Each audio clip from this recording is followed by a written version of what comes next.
So 4.5 kilometres to the top. And this looks like it's Piccoli who is...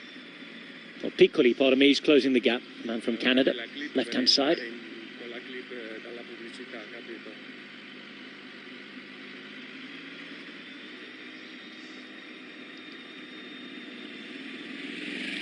Kruis is surviving. Amador's in there. Kemna just off the back now with Lastras. Maybe gave a bit too much at the bottom, did Kemna, as Piccoli reaches up to Hamilton now. Good ride from the Canadian, this. Very good ride indeed. That gap grew out pretty quickly. You can see Amador how frustrated he is with the motorbike, flinging his arm around, telling the motorbike to go away, just helping these riders, getting them in the slipstream. We can see just a little flat section here, dropping down over so much. Hamilton getting a gel down his neck. Yeah, all back together once again. But Piccoli doing a fantastic ride, just getting up to him. I think there's a few riders within this group that want to ride at their own tempo. Piccoli being one of them, is just, you know, riding on the front, setting his pace, not really worrying about responding to attacks. He's just going to try and stick to what he knows rather than jump around. But yeah, status quo again. Attack from Carthy today. After losing a bit of that time yesterday, he might want to get a little bit of a buffer there, but Piccoli is doing a fantastic ride here, isn't he? Just doing the pace on his front, not really working. Rojas, Iribar was dropped with him. In the meantime, Kudus has been dropped as well. Good ride this from Torsten Thrane, though. He's making his way back for Uno X.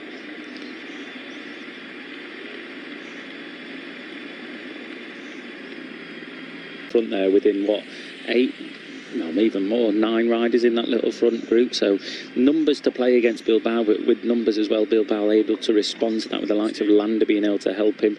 We saw him yesterday coming to almost the old Landa that we've seen in the past. The brilliant domestique, not the team leader that he's tried to be over the last couple of years. Just do what's within himself. Good at measuring the effort with a kilometre and a half from the top for these four. Tren has made it in there for Uno X. Still a very small gap between those in the breakaway, just 10 seconds or so. Waiting for a proper gap back to that Bilbao group, the leaders group. Civico attack, not anymore. Carthy there, just with a little run on the right hand side, looking for that space, but didn't find it. This is Piccoli trying to get back onto that leader, Bromsky. Steep downhill, he's made it well. Steep downhill in places, this is. Some technical turns as well. Narrower roads, it's certainly not like the descent yesterday, is it? No, this helps both of them as well. Piccoli and Pronsky, having two of them at the bottom of the centre work together, it's going to enable them to have that little bit more speed going into that drag up to the finish line. Let's go to the microphones this morning. For the last couple of days, taking those bonus seconds at the finish. We've seen how good in the past the likes of not Pogacar, Roglic has been at extending his leading Grand Tours just through bonus seconds. So the last couple of Vueltas have been won on the bonus seconds, haven't they, more or less? 1 minute 2 seconds is the gap they're getting. Equally working with Bromsky, not at the bottom of this descent yet. So the steeper sections are over for now. That might be about to change again. Here we go. Amador that we spoke about straight away. Come on, guys, let's work together now. Well, he's set this up. Kemna comes through in the green, then Tesfatsin in the red and black. There's Pronsky, Amador coming back to make sure that everybody does their turn. And he's the most experienced in here. Ace as well. It is, yeah, and he'll have the bit between his teeth, you know. 13k to go into the finish, as we said, it's still ever so slightly going downhill at the minute, but he's bridged back across. He was in the original breakaway, a man from Groupama FDG. This is the head of... Oh, just that look down that refill there. Yeah, there's no avoiding cramp when it settles in and you're on a little climb. You can't put the power down like you need to. We've all probably had cramp before, and it is unpleasant. There's Will Barter, James Piccoli and Leonard Kemna. You would say that Tesfatsin seems to be the best natural finisher of the bunch here, but you never know after all of this climbing. It's a hard one to pick out, isn't it? And after everyone, we've seen that little bit of cramp set in there for Kudus, so we just never know how riders are feeling. They all look fine, they all look strong, but Things can go wrong very quickly, as it did for Kuda. Race though, and the first move, they're already looking at each other. They're already looking at each other, and it's James Piccoli off the front. Piccoli once again. Amador responding to that straight away. 7k to go. It's early to start these attacks, but if you can split this group up, get a couple of guys away, 3, 4 of them, even 2, that can work together and just extend that lead a little bit. He'll look at the other guys. They don't obviously want to chase that. And Amador once again looks straight away. Come on, guys, let's just turn through together. Just tracking there, Hugh Carthy on the front as well. Interesting situation. They've just left it. You know, they obviously want to bring this back. If they're riding on the front like that, 6k to go with a minute, I just don't think they're going to be able to do it. And it's kind of like, right, you're not going to do it. Let's just stop. Let's chill out. Let's rest up for tomorrow. Leave it to Bahrain. Those 6k. Looks as though the 7 are back together, and Amador's marshalled them again.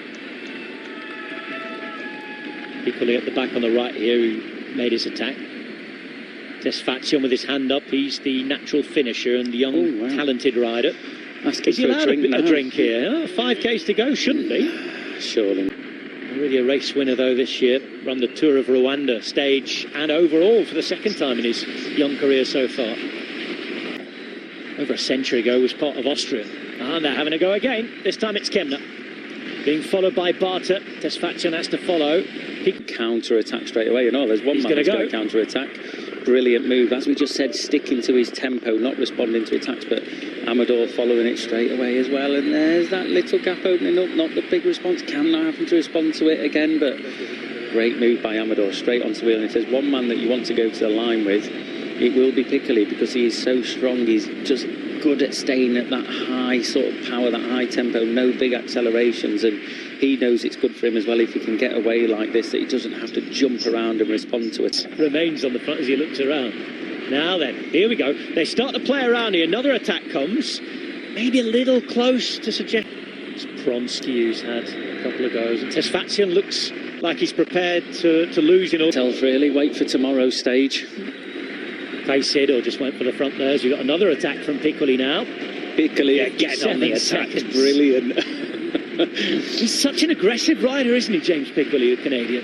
He is. He's a good rider, and I like that he's just carrying on trying. As we were, unless somebody can take something at the end. Now then, what's going on here? They're coming back. They're coming back again. Barta with 7 riders, and we have 7 riders into the final kilometre as we get another attack from Leonard Kemna. And I think has it, but Amador keeps riding. Now then, he's into the final 100 metres. Kemna can see the finish line, and it's another big win in the career of young Leonard Kemna. First for him, second for Amador, who just misses out, and James Piccoli has to follow on as Lastra is the man who takes the Tour of the Alps. Goes to Leonard Kemna and to Bora Hansgrohe from the breakaway. Chapeau to him, perfectly timed attack. You saw Amador just waiting, just didn't want to respond to it directly because other riders were just watching him. He obviously took that moment, but just missed it. That moment of hesitation cost him that stage win there, but you got to take your hat off to Kemna there, just managing to pick. Brilliant for that team. Bit of motivation as well for the Giro d'Italia. It's only their 7th victory of the season. Brilliant win from the man from Wedel in Germany. 5th of his career, and adding to victories in Spain and France. It's his first. For up to these situations rather than the hilltop finishes. But looking forward to tomorrow, Rob. We have got a hilltop finish tomorrow. And it's up to the day in Italy today where Leonard Kemna takes win. Kemna by 3 seconds from Amador. Lastra in 3rd. Tesfatsion 4th with Barta, Piccoli, Pronsky and Quinn. Gal, Sivakov all making up the top 10.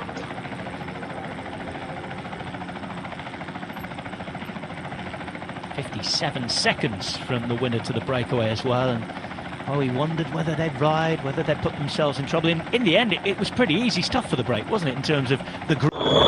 So James, early are the day in the breakaway, how was that? Oh, it was a really tough start. A lot of attacks, a lot of guys wanted to make the breakaway, a lot of teams, so it was really a big fight to get in the breakaway. I think it ended up going on the first downhill, so it took maybe almost 60 k's for the breakaway to go. So, and then we were pretty much on the pedals for the rest of the stage. It was pretty hard. It's been super hard 3 days. I think the fatigue is starting to show in the riders. but beautiful race. And Tour of the Alps has had some spectacular scenery and some very nice weather, so we're happy. In the final, there were so many attacks. It was just Lennart the best, so you didn't follow the right move. It was so windy at the end that we were all just playing the game, and you know, a bit of it is a gamble. You know, of course, Lennart was super strong, and he deserves the win. But no regrets. I think you were really tight. I really gave it everything. I set the pace on the main climb. I tried to attack also the downhill, and then attacked a couple times on the flat. I did everything I could today. I'm satisfied.